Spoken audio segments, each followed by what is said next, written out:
Mapagpalang araw sa inyo, Sir Seth, at sa lahat ng mga kagiliw. Ako nga pala si Dominador, pero Doming na lamang ang itawag niya sa akin. Hindi na ako magpapaligoy-ligoy pat ibabahagi ko na sa inyo ang naging karanasan ko noong manirahan ako sa baryong kinalakyan ng dati kong kinakasamang si Maylin sa May Bohol. Nang magbuntis na si Maylin ay hindi ko maiwasang mag-alala. Gawa ng masela ng kanyang pagbubuntis noon. Sa unang semestre pa lamang ng paglilihi ay palagi na siyang nahihilo at nasusuka. Hirap din itong makatulog at konting lakad lamang ay hilong-hilo na siya at nagsususuka na. Pili lamang din ang kinakain niya, kung kaya't pahirapan talaga. Sabi naman ng biyenan kong babae, normal lamang daw ang nangyari sa kinakasama ko.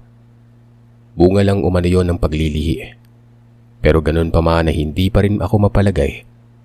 Lalo na at nag-iisa lamang si Maylin sa bahay palagi. Wala siyang kasama at baka mamaya mapano pa ito. Kalaunan nga ay pinakiusapan ko ang biyenan kong babae na kung pwede ay sa bahay na muna namin manunuluyan pansamantala ang 10 taong gulang na bunsong kapatid ni Maylin na si Romdick. Para naman kahit papano ay may kasama si Maylin sa bahay kapag nasa trabaho ako. Pumayag naman ang biyenan ko sa pakiusap. Ani ay mas mainam nga raw yun para mabawasan na rin ang pag-aalala nila mag-asawa. Ang sabi pa ng ama ni Maylin, nagmana daw ang kinakasama ko sa nanay nitong maselan sa pagbubuntis. Kaya nararapat lamang na may kasama ito para naman kahit papano ay may aalalay o kaya mauutusan kung sakali mang may bibilin ito sa may tindahan. May kalayuan pa naman ng tindahan at mahihirapan si Maylin kung siya pang bibili. Araw ng linggo, wala akong pasok sa trabaho ng araw na yon. Nakiusap si Maylin na samahan ko daw siyang magsimba gawa ng hindi na raw kasi siya nakakapagsimba magmula noong naging masela ng pagbubuntis niya. Tinanong ko siya kung ayos na ba sa kanya ang maglakad ng malayo. Baka kasi mamaya ay mahilo na naman siya at magsuka sa daan, gaya ng nangyari noong mga nagdaang linggo. Tumango ang misis ko at magiliw niyang sinabing magaan ang pakiramdam niya. Kaya't sa tingin ni Maylin ay kaya niya nang maglakad papunta sa kapilya nang hindi nahihilo at nandidilim ang paningin. Sige, ikaw yung bahala.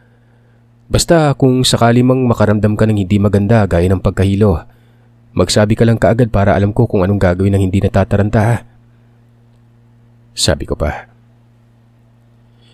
Sa pagdaan ng ilang sandali at noong nasa kapilya na kami at nakaupo sa gitnang bahagi ng simbahan, tahimik akong nakikinig sa misa. Nang mapansin kong may matandang babaeng nakaitim na belo ang titig ng titig sa kinakasama ko. Nasa kabilang hilera ito, pero kitang-kita ko ang matalim na tinging ipinupukol niya. Nung sundan ko kung saan siya nakatitig, napag-alaman kong sa tiyan ni Maylin ito. Kumunot ang noo ko at nakaramdam ng panlalamig sa batok. Naitanong ko rin sa sarili kung bakit ganoon na lamang kung makatitig ang matanda, na parang may binabalak itong hindi maganda sa misis ko noon. Sandali, bago lang ba siya dito sa lugar? Hindi kasi pamilyar sa akin yung mukha niya Tanong ko sa isipan. Makaraan ng ilang minuto, sa palagay ko ay napansin na yata ng matanda ang mayat maya kong pagsulyap sa kanya. Kung kaya't ibinaling niya sa iba ang tingin. Pero nahuhuli ko pa rin siyang mayat maya ang pagsulyap sa tiyan ni Maylin. Bagya akong umusad para maharangan ko si Maylin at hindi na makita pa ng matanda. Hanggang sa paglabas ng matanda, Sir Seth, ay sinundan ko pa rin siya ng tingin noon. Nagtataka pa rin kasi talaga ako sa ginawang pamamaraan ng pagtitig niya kay Maylin. Partikular na sa tiyan nito. Nung matapos ng misa at naglalakad na kami pa uwi, ay sinabi ko sa kanya ang tungkol sa matanda. Tinanong ko siya kung napansin niya ba ang matanda kanina sa loob ng kapilya at kung kilala niya ba ito. Ipinaliwanag ko sa kanya kung ano ang itsura ng matanda noon. Sinabi ko ring may suot na belong itim at nauna nang lumabas ng simbahan bago pa man matapos ang misa. Grabe kasi ako makatingin ng matanda. Gusto ko nga sana itong lapitan kanina para kumprontahin. Ang kaso nga lang ay hindi pa tapos magmisa ang pari nun. Saglit na nag-isip si Mylene pero ilang segundo lang ay nakita kong tumango siya at nagwikang. Kilala niya umanong matandang tinutukoy ko. Pero hindi niya yun nakitang nakatitig sa kanya na masama. Sino yung matandang yon?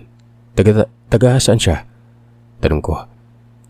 Ayon kay Mylene, bagong lipat lamang umano ito at Mayeth ang pangalan. Sa pinakadulo ng baryo nakatira si Manang Mayeth. Mag-isa lamang itong naninirahan at mga magdadalawang linggo na raw yung nakatira sa baryong yon. Mabait naman umano ang matanda. Katunayan nga'y namimigay pa yun ng ulam o kaya naman ay mga minatamis na pagkain. Huwag ko na lamang umanong pansinin ng matandang yon. At baka akala ko lang raw na masamang nakatingin sa akin ng matanda pero hindi naman talaga. Teka lang, bagong lipat yung matandang yun dito? Hindi ko alam yun ah. Tumaas ang kilay ng misis ko at nagwikang papano ko daw malalamang may bagong salta sa baryo. Palagi naman akong wala sa bahay. Subsub ako sa trabaho. Kulang na nga lang ay doon na ako tumira. Pasalamat na nga lang daw siya dahil naisipan kong huwag pumasok ng araw na yon. Kahit na sinabi ng misis ko mabait ang matanda ay hindi pa rin ako mapalagay. Lalo na at sa pinakadulo pa talaga ng baryo tumitira yon. Kung saan halos wala ng bahay. Puro talahiban at mga nagtataas ang punong kahoy na lamang ang nasa parteng yon. Dagdag pa ng kinakasama ko noon. Sa pagkakaalam daw niya ay pinalayas ang matandang si Manang Mayat sa dating baryong tinitirahan nito. Napakawalang puso umano ng pamilya ni Manang Mayat. Hindi na naawa sa matanda. Halos uugod-ugod na nga ako maglakad, nagawa pang palayasin ng sariling pamilya. Bakit kaya tinakwil ng pamilya niya? Baka naman may dahilan yung pamilya ni Manang Mayat para mapalayas ng ganun yung matanda. Sabi ko pa. Tumingin si Mayat sa akin at halatang hindi niya nagustuhan ang sinabi ko. Mukhang naiirita pa nga siya nung magsalita tungkol sa matanda. Hindi niya naman ako masisisi kung bakit gano'n ang naging reaksyon at kung bakit nag-isip ako ng hindi maganda. Hindi kasi talaga ako mapalagay. Kilala ko ang sarili ko. Madalas tama ang kutob ko. Makaraan ng ilang minutong paglalakad ay medyo malamig pa rin ang pakikitungo ni Mylene sa akin. Para wala nang dramahan pang magaganap ay humingi na ako ng pasensya sa kanya't sinabing hindi ko naman intensyong husgahan ng matanda. Sadyang kinukutuban lamang talaga ako ng hindi maganda sa kanya. Sa kinagabihan, nang nasa mahimbing na ang tulog ko, bigla akong naalimpungatan at napabalikwas ng bangon. Nang makarinig ako ng malakas na kalabog sa bubungan. Parang may nahulog na mabigat na bagay at nagpagulong-gulong yun pabagsak sa gilid ng bahay malapit sa silid tulugan namin. Nang tingnan ko si Mylene, ay nagising din pala siya at nagtanong kung ano ang ingay na narinig niya. Wala yun, baka bunga lang ng niyog. Matulog ka na ulit. Wika ko sa kanya. Hindi ako sigurado kung bunga nga ba talaga ng niyog ang nalaglag sa bubungan. Alam ko kasi ang tunog ng bunga ng niyog kapag bumagsak. Hindi ganun kalakas. At saka, bakit may mauhulog sa ganitong oras ng gabi? Dahil sa hindi ako mapalagay kung kaya't napagpasyahan kong lumabas ng bahay para tingnan kung ano talaga ang nalaglag sa bubungan namin. Pero pagbukas ko pa lamang ng pintuan nun, sinalubong na kaagad ako ng napakabahong amoy. Para bang may nabubulok na patay ng hayop sa harapan ng bahay namin. Napamura pa ako at pilit na inaaninaga ng paligid. Baka kasi may nagtapo ng bangkay ng hayop na kapitbahay namin malapit sa bakuran. Kaya't umalingasaw ang amoy nun. Pero wala pa mang ilang segundo ay may narig na akong sunod-sunod na kaluskos sa gilid ng bahay. At sinabayan pa yun ng parabang may naglalakad sa paligid. Humigpit ang pagkakahawak ko sa tabak. habang pinapakiramdaman ng mahihinang pag-angil at ang mga yabag ng paang naglalakad. Kahit anong aninag kasing gagawin ko ay wala akong makitang kahit na ano sa paligid nun. Medyo malamlam ang liwanag ng buwan sa gabing ito, kaya't kahit papano ay naaaninagan ko ang paligid. Nakailang beses na akong nagpalinga-linga at hinahanap kung nasaan ang ingay pero ni anino ay wala akong makita. Inisip kong baka pusa lamang yon o kaya naman ay ligaw na hayop at mabilis na kumaripas papunta sa likuran kaya't hindi ko na nakita pa. Pero sa hindi inaasahan, natuon ang pansin ko sa bagay na nakasabit sa bakuran ng bahay. Plastic yun na kulay puti at parang may pumapatak-patak pang likidong pula. Kumunot ang noo ko at nagtatakang tinitigan ng plastic na yon.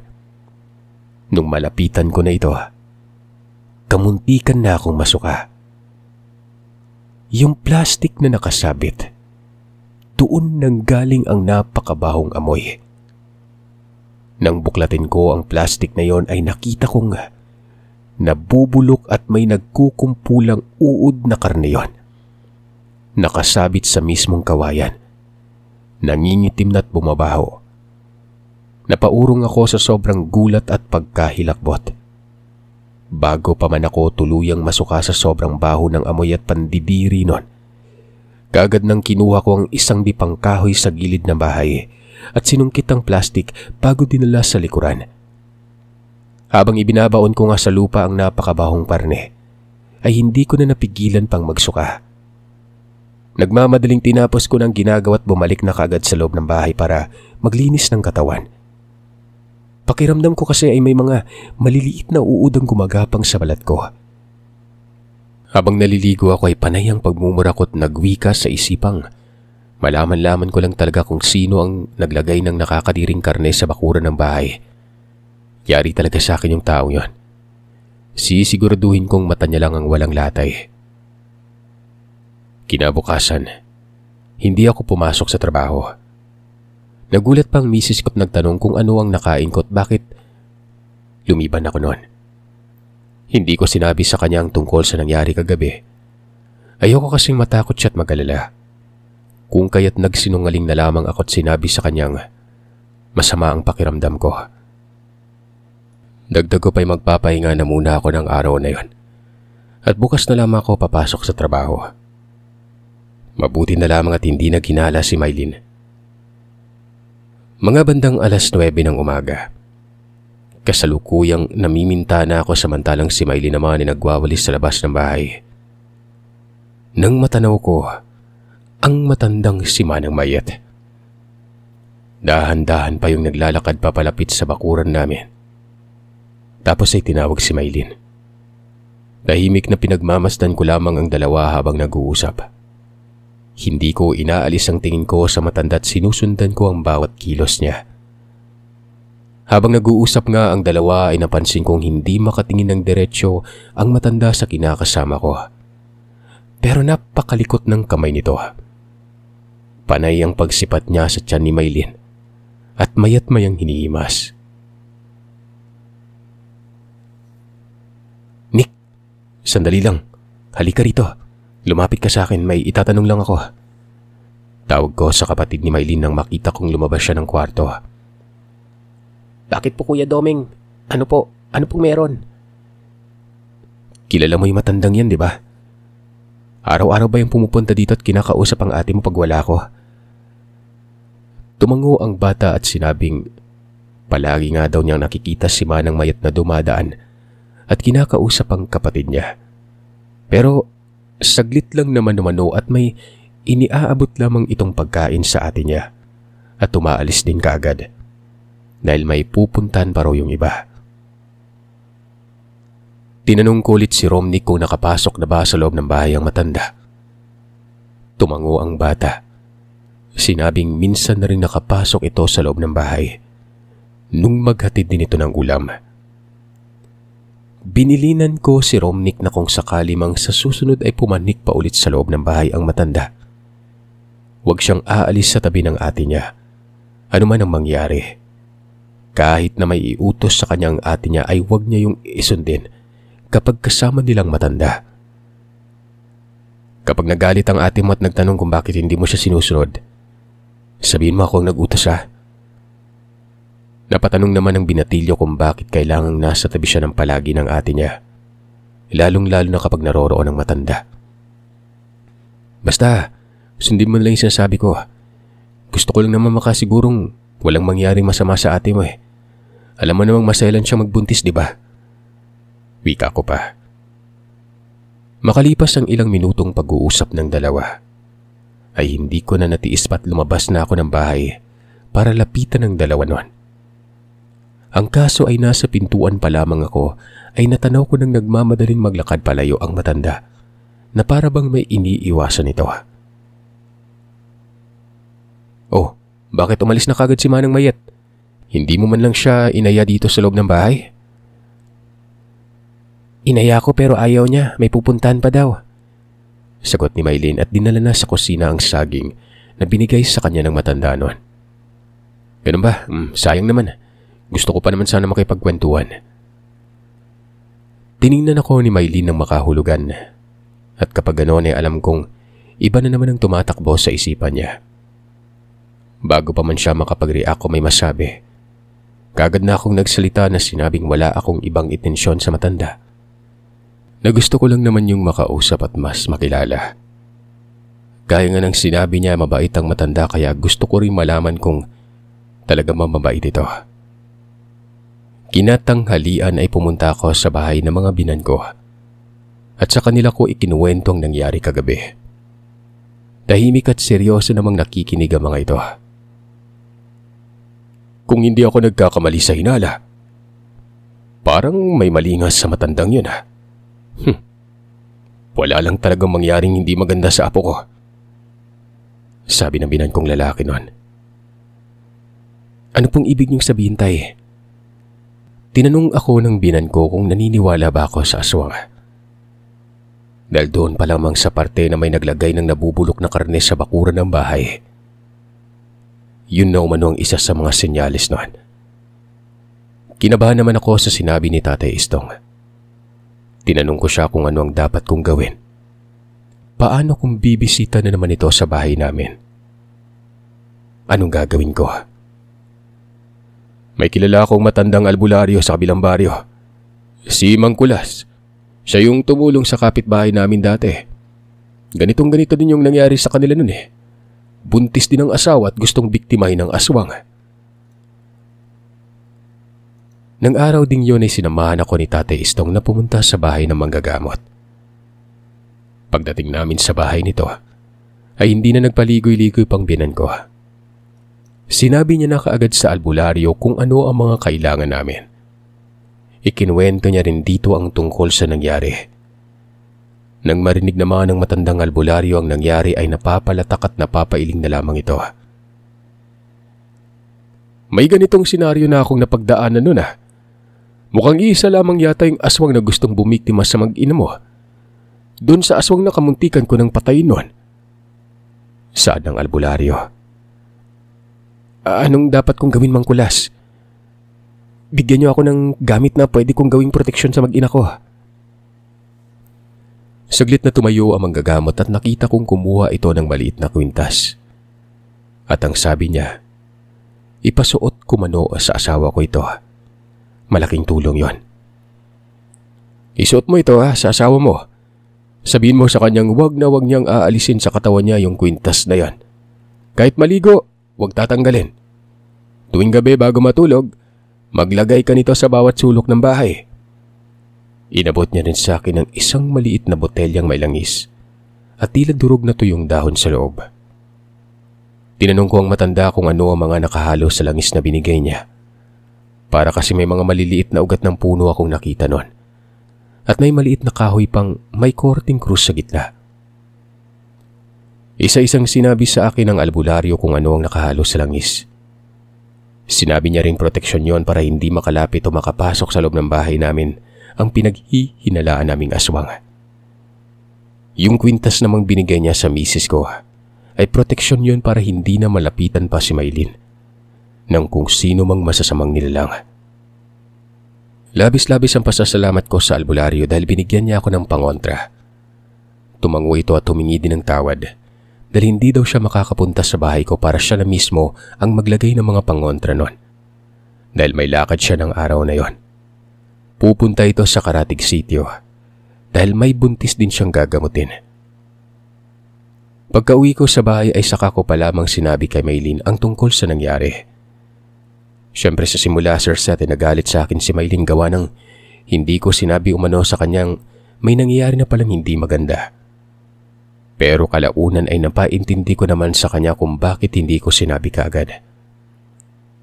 Matapos niyang isuot ang kwintas ng San Benito, ay sinabi ko sa kanya kung ano ang mga binilin sa akin ng manggagamot. Kako, sundin niya lang ang mga bili ng albularyo at walang mangyaring masama sa kanilang dalawa na magiging anak namin noon. Sa bawat gabing nagdaan ay pinapahiran ko ng langis ng mga bintana, sulok ng pintuan at maging sa ilalim ng higaan namin para makasigurado akong hindi makakalapit sa bahay namin ang aswang. Nabalitaan ko rin mula sa bunsong kapatid ni Maylin na hindi na pumapasok sa bahay ang matandang si Mayeth. Kapag nagbibigay ito ng pagkain ay hanggang sa bakuran lamang ng bahay noon. Hindi na rin daw nakikita ni Romnick na hinahawakan ni Manang Mayeth ang tiyan ng ate niya. Kapag nga nag-uusap ang dalawa ay panay ang pagkakamot ng matanda sa braso nito. Matagal na raw ang 2 minutong mag-usap ang dalawa dahil aalis na rin daw kaagad si Manang Mayeth noon. Pagkatapos iabot ang pagkain sa misis ko. Isang gabi ring naging mapayapa ang tulog ng misis ko noon. Tahimik din ang paligid tuwing sumasapit ang gabi. Wala na ulit kalabugan sa bubungan. Mga mahihinang pag-angil ng hayop. Ang akala ko ay tapos na ang lahat pero isang gabi, habang nagluluto ako sa kusina, bigla akong narinig ang malakas na sigaw ni Maylin mula sa kwarto namin. Kinabahan ako nang marinig ko ang sigaw na yon. Agarang iniwan kong niluluto ko at nagmadali nang tumakbo papunta sa higaan. Pagpasok ko, nakita kong nakahawak si Maylin sa tiyan niya at pawis na pawis. Alalang-alalang tinanong ko siya kung ano ang nangyari. Mangiyak-ngiyak niya namang sinabi sa aking masakit tumano ang tiyan niya. Sobrang sakit at parang nilalamukos yun sa loob. Nagmamadaling kinuha ko ang langis na binigay ng albularyo at nilagyan ko ang sikmura niya. Pero hindi pa man ako tapos sa paglalagay ng langis mga kagiliway. Nakarinig ako ng mga mahihinang kaluskos sa bubungan. Sunod-sunod yon at parang may gumagapang. Anak ng putakte, talagang sinusubukan ako ng aswang na yun. Bulong ko sa sarilit, iniisip na aswang na naman ang nasa taas ng bubungan nun. Na mukhang kumukuha lamang yata ng pagkakataon ng nilalang na ito para mabiktima ang mag-ina ko. Akala ko hindi na kami guguluhin pa ng nilalang dahil may mga pangontra na akong nailagay sa loob ng bahay. Maya-maya pa ay napakamot na lamang ako sa ulo nang maalala kong hindi pala ako nakapagsunog ng goma sa labas ng bahay paikot. Kaya palang lakas ng loob ng aswang sumugod sa bahay namin. Tinawag ko si Romnick at pinapabantayan ko yung ate niya. Kako'y may titingnan lamang ako kaya't huwag niyang iwanan ang ate niya noon. Sa loob lamang sila ng kwarto at kung sakali mang may magtatangkang pumasok sa bintana, hambalusin niya gamit ang buntot ng pagi. Inabot ko sa kanyang buntot pagi bago ako lumabas ng silid. Bit-bit ang itakay binuksan ko ang bintana sa sala at dahan-dahang umakyat para masilip ko ang taas ng bubungan noon. Nung abot tanaw ko na ang taas ng bubungan, halos manghilapot ako sa nakita ko. Sa maniwala man kayo o sa hindi, may nakita akong matandang nakadapa at dahan-dahang gumagapang sa bubungan namin na para bang naghahanap ng masisilipan. Hindi ko man gaanong makita ang nilalang ay alam kong babae yon. Hindi na ako nagsayang pa ng oras. Sumigaw na ako sabay bato ng hawak-hawak kong itak noon. Alam kong natamaan ko ito dahil umangil ito na nasasaktan. Animal ka! Bumaba ka dyan! Magtuos kayo! Nagtatapang-tapang ang paghahamon ko dito. Saglit lamang na tumingin sa akin ang nilalang bago yun mabilis na tumakbo at tumalon sa likuran ng bahay.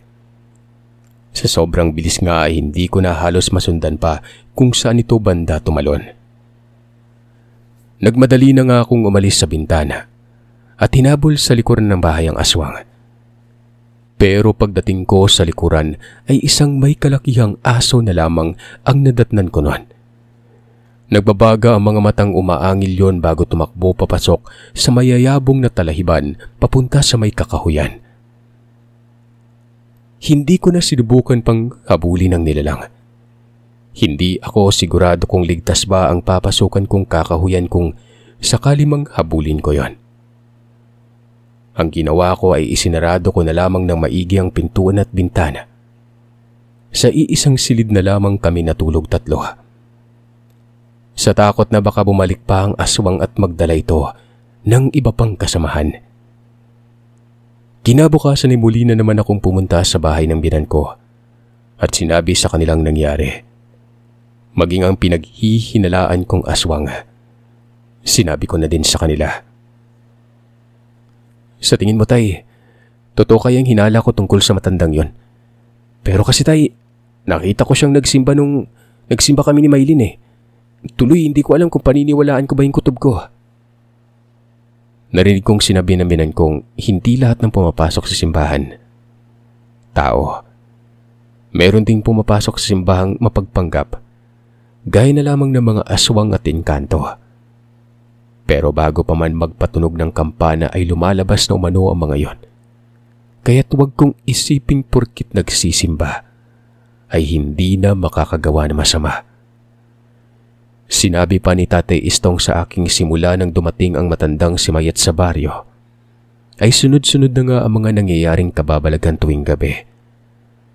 May mga naririnig na din daw silang huni ng wakwak patungo sa karatig lugar. Kung minsan naman ay tik-tik, kaya't maging sila man ay naghihinala na rin sa matandang yon. Hayaan mo at doon na muna kami ni nanay mo matutulog sa bahay niyo. Nang sa ganun ay dalawa tayong humuli doon sa oras na bumalik pa yon. Anya pa, kailangang hulihin namin sa akto ang aswang para may ebidensya kami. Kung sakaling si Manang Mayat man yon, mas may laban kami kung maaaktuhan talaga namin ang matanda. Tumango naman ako sa sinabi niya. Bago ako umuwi ay may binigay ulit siyang pangontra. Bigay daw yun ng kakilala niyang isa pang manggagamot noon. Pumunta daw kasi siya sa bahay na manggagamot para magbaka sakali pero gaya kay Mang Kulas, abala din ang kilala niya manggagamot. Kaya't binigyan na lamang siya ng pangontra. Nang makauwi na ako sa bahay ay agaran ko nang inilatag sa buong kabayan ang pangontra sa aswang. Kinahapunan ay dumating na mga binankot may dalang goma. Nagsiga na rin ang binan kong babae ng goma at pinagsuot niya na ng kulay itim na damit ang asawa ko para hindi raw makita ng aswang ang sanggol na dinadala niya. Kinagabihan habang nagkakape kami ng binan kong lalaki at nag-uusap nun, bigla na lamang kaming nakarinig ng malakas na lagabog sa gilid ng bahay. Pagkabagsak nun sa lupa, ay nakarinig kami ng malakas na pag-angil na animoy nasasaktan. Narinig kong natawa ang binan kong lalaki at nagwikang, "Buti nga sa'yo. Ano? Masakit ba yung pangontrang nilagay ko sa bakuran ha?" Maya-maya pa'y nakaamoy na rin kami ng napakabaho at pakiwari ko ay parang may paparating na bagyo. Sobrang lakas ng paghampas ng mga dahon sa mga punong nakapaligid sa bahay namin, habang sumasabay ang napakabahong amoy na umaalingasaw noon. Walang hiya talaga yung aswang na yon. Akin na ngayong tabak na pinahiram ng albularyo at labasin na natin. Mukhang nanggigigil na eh. Akala niya yata'y papayag akong makuha niya yung anak katapo ko. Aba, dumaan muna siya sa malaburus kong katawan ko. Hindi ko alam kung matatawa ba ako sa sinabi ni Tatay Istong o hindi pero nang tingnan ko ito sa mukha, napakaseryoso niya naman. Kaagad nang inabot ng binan kong babae ang tabak sa asawa nito. at inabot niya rin sa akin ang buntot ng pagi. Mabilis na itong lumabas na bahay, kaya naman ay nagmadali na rin akong sumunod sa kanya. Nang nasa bakuran na nga kami, ay nagsisisigaw ang binan ko at hinahamon ang nilalang na yon. Na sa mga oras na yon ay tanging huni ng wakwak na lamang ang naririnig namin. "Huwag kang magpakampante, iho ah. Alam kong naririnig lang sa tabi-tabihan. Magmatsyag ka at maging alerto." "Sige po, tay." Makaraan ng ilang sandali ay nakarinig na kami ng kalabugan sa likuran ng bahay. At sa pandinig ko ay parang may mga hayop na nag-uunahang kumaripas ng takbo palayo. Sumigaw naman ang binan kong naroroon umano sa likuran ng bahay ang aswang. Pagkatapos ay mabilis na itong kumaripas ng takbo papunta sa likuran. Sumunod na ako sa kanya at nang marating na nga namin ang likuran ng bahay, ay nakita namin ang isang nakakakilabot na nilalang. Hindi ko mawari kung isa ba yung baboy o kalabaw. Basta, hindi ko matukoy kung anong klaseng hayop ang nilalang na nakita ko. Hindi naman nag-alinlangang sinugod ng binan ko ang nilalang at walang pagdadalawang isip na pinagtataga niya yon gamit ang tabak ng manggagamot. Noong akmang susunggaban na siya ay hinataw ko naman ang latigo. Kaya't agaran yung umatras. Kitang-kita kong marami na ang dugong tumataga sa sugat ng nilalang na yon. Pero tila ba baliwala lamang yon. Dahil patuloy pa rin ito sa pag-angil at aambang susugod muli. Nung hahampasin ko na sana ng buntot ng pagi, mabilis na itong kumaripas ng takbo papasok sa may talahiban. Nagwika naman ang biyanan kong unahan na naming pumunta sa bahay ang aswang. Nang sa ganun ay hindi na ito dadatnan pa ng kinabukasan. "Tara, puntahan na natin yung bahay ng tandang bayat na yan. Tingnan lang natin kung masisilayan niya pa yung pagsikat ng araw," sabi ni Tatay Istong at mabilis nang tumakbo papunta sa dulo ng baryo. Sunod-sunuran lamang din ako sa binan ko. Hindi ko na inisip pa kung anong susunod na gagawing hakbang. Inaasa ko na lamang ang lahat at nagtiwala sa kanya. Alam kong mas may alam siya sa kung ano man ang gagawin. Sa paglipas nga ng ilang minuto ay natunto na namin ang bahay ng matandang naninirahan sa dulo ng baryo. Nadatnan naming nakatiwangwang ang pintuan ng bahay nito. Sinabi ko sa binan kong lalaking papasukin ko ang loob ng bahay at hahanapin ng matanda para kumpirmahin kung ito nga talaga ang aswang. Pinigilan naman ako ng binan ko at sinabing huwag na akong pumasok dahil nasisiguro niyang wala pa doon ang matanda. Matapos sabihin niya ni Tatay Istong ay mabilis niyang itinarak ang hawak niyang tabak sa gilid ng pintuan ng bahay. Pagkatapos ay dinuduroan niya yun ng 3 beses at walang lingong-lingong lumayo na sa bahay ng matandang yon. "Tara, bilisan na natin makauwi. Huwag mo nang alalahanin pa yung aswang na yon. Simula sa gabing ito, titigil na yan sa kalokohang ginagawa niya." Habang naglalakad kami pabalik sa bahay, tinanong ko si Tatay Istong kung saan niya natutunan ang ganong klaseng pamamaraan ng pagpatay ng aswang. Ayon naman sa kanya, bago pa man siya binigyan ng pangontra na manggagamot na nilapitan niya, ay tinuruan siya nito ng pamamaraan kung paanong puksain ang aswang. "Maraming salamat tayo kasi hindi mo kami pinabayaan. Isang sabi ko lang sa iyo kapag may kailangan ako, hindi kayo nagdadalawang isip ni nanay na tumulong." "Sos, ano ka bang bata ka? Natural tutulungan ka namin, kayong dalawa ni Maylin. Anak namin si Maylin at pamilya na yung turing namin sa iyo. Basta wag mo lang sasaktan yung anak ko at mas lalong wag mong pagbuhatan ng kamay ha. Dahil kung mangyayari yun na ba, yari ka sa akin." Nangako naman ako sa kanyang hindi mangyari ang bagay na yon. Natigil lamang ang pag-uusap namin na makarating na kami sa bakuran ng bahay. Kinabukasan na balitaan na lamang naming namatay ang matandang si Mayet. Doon ko nga nakumpirmang totoo nga ang hinala kong aswang ang matanda.